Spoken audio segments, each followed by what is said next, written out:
শিক্ষার্থী আসসালামু আলাইকুম। আরিফস একাডেমির পক্ষ থেকে তোমাদেরকে জানাই শুভেচ্ছা। আশা করি তোমরা ভালো আছো এবং সুস্থ আছো।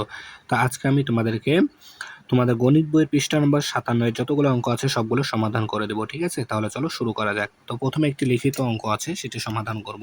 তো দেখো বলা আছে যে তোমার কাছে 85টি চকলেট আছে, ঠিক আছে? তুমি তোমার বন্ধুদেরকে 21টি করে চকলেট দিতে চাও, ঠিক আছে? তুমি কতজন বন্ধুকে চকলেটগুলো দিতে পারবে, ঠিক আছে? দেখো এখানে বলছে তোমার কাছে চকলেট আছে 85টি, ঠিক আছে? তুমি এখন যদি তোমার একজন বন্ধুকে 21টি করে অর্থাৎ 21টি দাও একজনকে, তাহলে তুমি 85টি চকলেট কতজন বন্ধুর মাঝে দিতে পারবা সেটা আমাদেরকে বের করতে বলেছে, ঠিক আছে? তাহলে আমরা এখানে লিখবো কি যে তাহলে এখানে লিখবো কি 21টি চকলেট চকলেট পাই সমান সমান একজন, তাই না? তাহলে এখন আমাদেরকে বের করতে হবে 85টি চকলেট কতজন পাবে। অতএব 85টি চকলেট পাই সমান সমান তাহলে 85/21 জন, তাই না? তাহলে এখন যদি আমরা একটা ভাগ করি, দেখো তাহলে 85কে আমাদেরকে 21 দ্বারা ভাগ করতে হবে। তাহলে দেখো এ পাশে দুইটা সংখ্যা, তাহলে এ পাশে আমাদেরকে দুইটা সংখ্যা নিতে হবে। তাহলে 85-র সাথে এমন একটা সংখ্যা গুণ করতে হবে যেন আমাদের 21-এর সাথে এমন একটা সংখ্যা গুণ করতে হবে, তাই না? যেন 85 হয়। তাহলে দেখো 21 যদি আমরা 4 দ্বারা গুণ করি, তাহলে দেখো 4 × 4 আর 4 × 2 = 8, ঠিক আছে? 84, তাহলে 4, তাহলে 84, তাই না? তাহলে 84, তাহলে 5 থেকে 4 বাদ দিলে 1, 8 থেকে 8 বাদ দিলে 0। তাহলে দেখো 4 জন বন্ধুকে দিতে পারবে, ঠিক আছে? এবং কি একটি চকলেট অবশিষ্ট থাকবে, ঠিক আছে? তাহলে এখানে আমরা লিখবো 4 জন এবং একটি চকলেট কি অবশিষ্ট থাকে,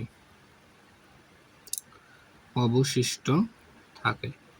তাহলে আমাদের উত্তর কি হবে যে সে কি 4 জন বন্ধুকে দিতে পারবে এবং একটি কি চকলেট অবশিষ্ট থাকবে, ঠিক আছে? তাহলে আশা করি তোমরা এই অঙ্কটা বুঝতে পারলা। এখন দেখো আমাদের 1 নম্বর ভাগ অঙ্ক আছে কিছু, ঠিক আছে? বলছে উপরে নিচে ভাগ করে। তো এখানে দেখো তোমাদের মানে ছিল, শূন্য স্থান ছিল, অর্থাৎ ঠিক আছে ঘর কাটা ছিল, ঘরগুলো পূরণ করতে হতো। তো এখানে আমি ঘর দিইনি, তো তোমাদেরকে আমি ভাগ করে বুঝাই দিলে তোমরা বুঝতে পারবা কোন ঘরে কোনটা বসবে, ঠিক আছে? তাহলে দেখো এখানে দুইটা সংখ্যা আছে, তাহলে এপারেও দুইটা সংখ্যা নিতে হবে, তাই না? তাহলে 21 ঘরের নামতা করতে হবে, তাই না? তাই 21 ঘরের নামতা তো জানি না, তাই কি করব 21-এর সাথে এমন একটা সংখ্যা গুণ করব যেন কি হয় আমাদের 63 হয়, তাই না? তাহলে 21-এর সাথে যদি আমি 3কে গুণ করি, দেখো 3 × 1 = 3 আর 3 × 2 = 6, তাহলে 3, তাই না? তাহলে দেখো 3 21-এ 63 হয়, তাহলে এই 3 বরাবর 3টা লিখে দেবো, ঠিক আছে? তাহলে ভাগফল কত আমাদের?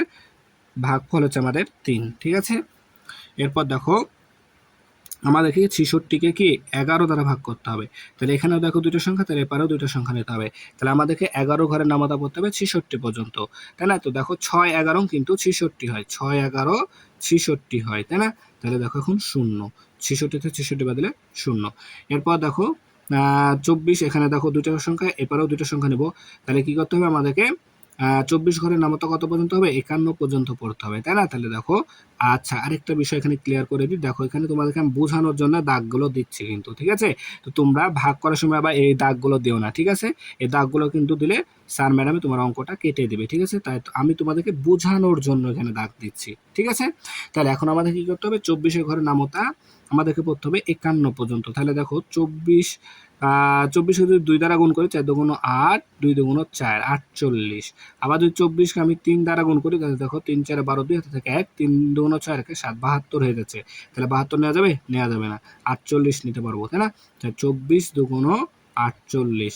তাহলে যদি এখন বিয়োগ করি, দেখো তাহলে এখানে 11 থেকে বাদ দিলে 3, হাতে থেকে 1, 1 দিলাম 4-কে, 4 হলো 5, 5 থেকে 5 বাদ দিলে 0, এবং 0 দাম নাই। তাহলে আমাদের ভাগফল কত? ভাগফল 2 এবং ভাগশেষ 3, ঠিক আছে? ভাগফল 2, ভাগশেষ 3। তাহলে এবার দেখো সেম ভাবে আমরা করব। দেখো এটা, তাহলে এখানে দুইটা সংখ্যা আছে, এপারেও দুইটা সংখ্যা নিতে হবে, তাই না? তাহলে 35 ঘরের নামতা আমাদেরকে 72 পর্যন্ত করতে হবে, তাই না? তাহলে 35, 1-কে 35, 35 2 70 হয়, ঠিক আছে? 70। তাহলে দেখো 2 থেকে 0 বাদ দিলে 2, 7 থেকে 7 বাদ দিলে 0, বাম শূন্যের কোনো দাম নাই। তাহলে দেখো এখানে আমাদের ভাগফল আসছে 2, ভাগশেষ 2, ঠিক আছে? তাহলে আশা করি তোমরা অঙ্কগুলো বুঝতে পারলা, ঠিক আছে? তাহলে আজকে পর্যন্তই, ভিডিওটি ভালো লাগলে অবশ্যই লাইক কমেন্ট শেয়ার করতে ভুলবেন এবং পরবর্তী ভিডিও সবার আগে পেতে আমার চ্যানেলটি সাবস্ক্রাইব করে রাখো। আল্লাহ হাফেজ, আসসালামু আলাইকুম ওয়া রাহমাতুল্লাহ।